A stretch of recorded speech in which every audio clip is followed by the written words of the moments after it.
결론을 말씀드리면 개인회생이나 개인 파산을 진행하는데 아무 상관이 없다. 일용직, 택시, 영업하시는 분, 보험 설계사, 프리랜서 다 가능하다는 점을 참고하시면 좋겠습니다. 변호사님, 빚을 갚지 않고 버텨야 개인 회생이 가능하다던데 연체 꼭 필요한가요? 연체를 해야 된다. X. 연체는 필요 없습니다. 연체는 며칠이어야 되냐, 아니면 법적 조치에 대한 연락을 받아야 되냐 이런 건 전혀 없고요. 의뢰인들이 보통 당장 3일 뒤에 카드값이 나가는 날인데 이거는 그래도 갚아놓고 하는 게 낫지 않아요? 이렇게 질문을 하시는데 개인적으로 저는 어떻게 말씀드리냐면 그 카드값을 낼 돈으로 차라리 회생 준비를 해라. 변제금을 납부할 준비를 해라. 이렇게 말씀을 드리는데 채무를 조정하는 장기적인 계획을 세우시는 게 훨씬 더 저는 중요하다고 생각을 해서 이자를 내시려는 이유는 알아요. 왜냐면 독촉이 너무 무섭거든요. 그래서 그런 심리는 제가 이해를 하지만 그게 장기적으로는 큰 도움이 되지 않는다라는 거를 좀 명심하시고 결론을 말씀드리면 개인회생이나 개인 파산을 진행하는데 연체는 아무 상관이 없다. 한 달 전에 빚이 더 생겼는데 이러면 개인 회생은 아예 꿈도 못 꾸나요?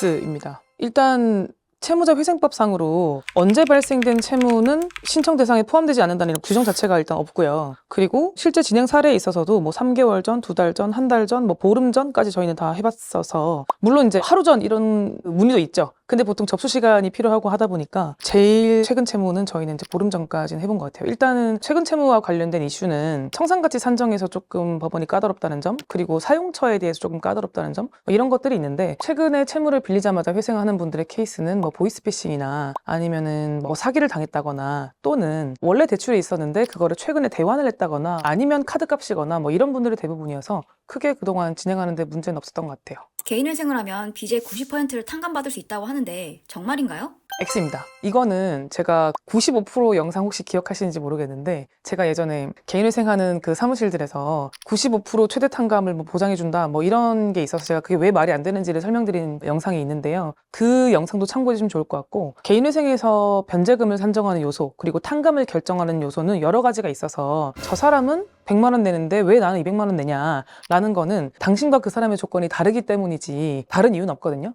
그래서 어떤 사람은 최대 90% 심지어는 95%까지도 가능하겠지만 어떤 사람은 100% 변제 심지어는 원리금 전액 변제를 하시는 분들도 있고 그렇기 때문에 이건 채무자의 사정에 따라 다르다. 평균적으로 이제 여러분들이 좀 참고할 만한 그런 통계를 말씀드리면 보통은 그 중간값이 있잖아요. 그 많은 채무자들이 보통 어느 정도 변제를 한다, 어느 정도 탕감을 받는다, 이런 통계를 말씀드리면 이거는 이제 사무실마다 조금 기준이 다르겠지만 저희가 봤을 때는 40%에서 50%, 60%? 이 정도가 제일 많으신 것 같아요. 그러니까 극단적으로 탕감이 엄청 많이 되는 분이랑 극단적으로 다 갚는 분들은 좀 소수고요. 그 중간 단계에 있는 분들이 가장 많아요. 변호사님, 정규직만 개인 회생 가능한 거 아닌가요? 아르바이트 하는 사람은 개인 회생 신청할 수 없나요? X입니다. 왜냐면은 이것도 이제 제가 여러 번 영상에서 설명을 드리긴 했는데 개인회생에서는 소득이라는 게 필요하고 그 소득이라는 거는 정기적으로 받는 소득, 장래에 일정하게 받는 소득을 말하는데 그게 꼭 한 달에 100만 원, 200만 원, 300만 원 이런 식으로 꼭 정해져 있어야 되는 건 아니고요. 어떤 달에는 15일만 일할 수도 있고 어떤 달에는 또 20일만 일할 수도 있고 또는 극단적으로는 분기에 한 번, 반기에 한 번 이렇게 받는 분도 있고 우리가 소득이라고 하는 거는 굉장히 다양하게 구성이 되잖아요. 그래서 그걸 평균치만 산정할 수 있으면 되거든요. 그리고 또 소득을 받는다라는 것만 좀 소명을 할 수 있으면 돼요. 일용직은 그럼 당장 내일 일을 못 할 수도 있는데 이런 사람도 가능하냐라는 질문을 많이 받지만 충분히 이제 가능하십니다. 일용직, 택시, 영업하시는 분, 보험 설계사, 프리랜서 다 가능하다는 점을 참고하시면 좋겠습니다. 20대인데 빚이 너무 많아서 파산하려고 하는데 개인 파산, 나이가 어려도 가능한가요? 네, O입니다. 나이가 어리다라는 기준을 보통 20대, 30대 이런 분들 40대까지도 내가 이렇게 어린데 파산이 가능하냐 이런 질문을 하시고 계신데 당연히 이제 20대 파산 비율이 좀 적긴 하죠. 다른 고연령에 비해서는. 그런데 20대도 충분히 이제 큰 빚을 지고 그것이 파산에 이를 정도로 사정이 조건에 부합만 한다면 충분히 20대도 가능합니다. 실제로 사례도 많고요. 그래서 일단 개인 파산에 있어서 명시적인 나이 제한이 일단 없다. 물론 나이가 많고 질병이 있으시고 이런 분들에 비해서 근로 능력에 대해서는 조금 더 면밀하게 검토를 하겠지만 사건이 처리가 안 되거나 개인 파산이 아예 안 되거나 하는 건 전혀 아니다라는 점을 참고로 해주시면 좋을 것 같아요. 사채빚은 사채업자가 누군지 알기 어려워서 개인 회생이 안 된다던데 정말 그런가요? 세모긴 한데 일단 X라고 제가 말씀을 드릴게요. 일단은 파산이나 회생에서 이제 중요한 이슈가 뭐냐면 채권자가 누구인가라는 거를 좀 확정하는 절차가 필요해요. 회생이든 파산이든 이 채권을 탕감을 시키려면 그 채권이 얼마냐 그리고 그 채권자가 누구냐라는 부분이 정해져야 되잖아요. 그걸 특정이라고 하는데 개인회생에서 사채업자를 통해서 돈을 빌리신 분, 일수 이런 이제 채권들은 어떤 문제가 있냐면 그 채권자가 누구인지를 좀 알기 어려운 경우들이 있어요. 이걸 안 빌려보시는 분들은 모를 수도 있는데 차명을 쓰는 경우도 있고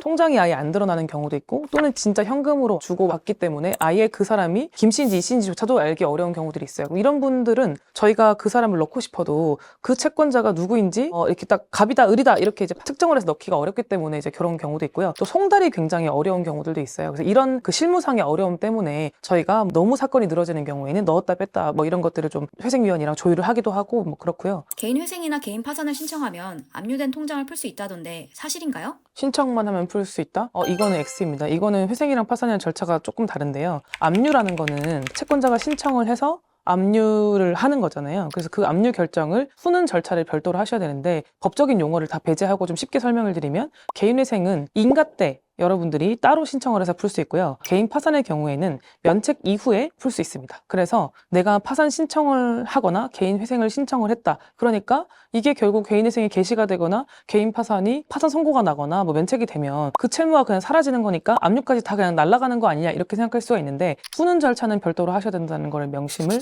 하셔야 돼요. 도박하다가 빚이 많아진 경우 도박한 사람도 회생이 가능한가요? 도박한 사람이요? 도박한 사람 개인회생 할 수 있습니다. 도박한 사람이 개인회생을 할 수 있다는 정보는 이제 넘쳐나는데 이것도 뭐 안 된다, 도박 채무는 안 된다 이렇게 아시는 분들이 많아서 할 수 있습니다. 부연 설명 드리지 않겠습니다. 개인 회생 신청하기 전까지 신용카드를 계속 사용해도 괜찮을까요? X라고 할까요? 왜냐면은 사용하면 안 되는 건 아닌데요. 제가 카드 값을 사용하는 그런 문제에 대해서도 한번 제가 영상을 찍은 적이 있잖아요. 일상생활에 카드 뭐 밥 먹고 이런 걸 결제하면 안 되는 건 아닌데 결국 이것도 채권 채무랑 연결되는 문제이기도 하고 이 채권을 특정하기 어려운 문제도 있고 뭐 여러 가지 문제로 인해서 저희가 특정 시점 이후에는 좀 쓰지 마라 이렇게 좀 권유를 하기도 하는데요. 이거는 좀 법률적인 문제라기보다는 좀 실무적인 문제라서 여러분들이 좀 사용하는 걸 좀 자제할 필요가 있다라는 정도로만 기억해 주시면 좋을 것 같아요. 재산을 숨기고 개인 회생을 하는 경우가 있을 것 같은데 재산을 숨기고 회생이 가능할까요?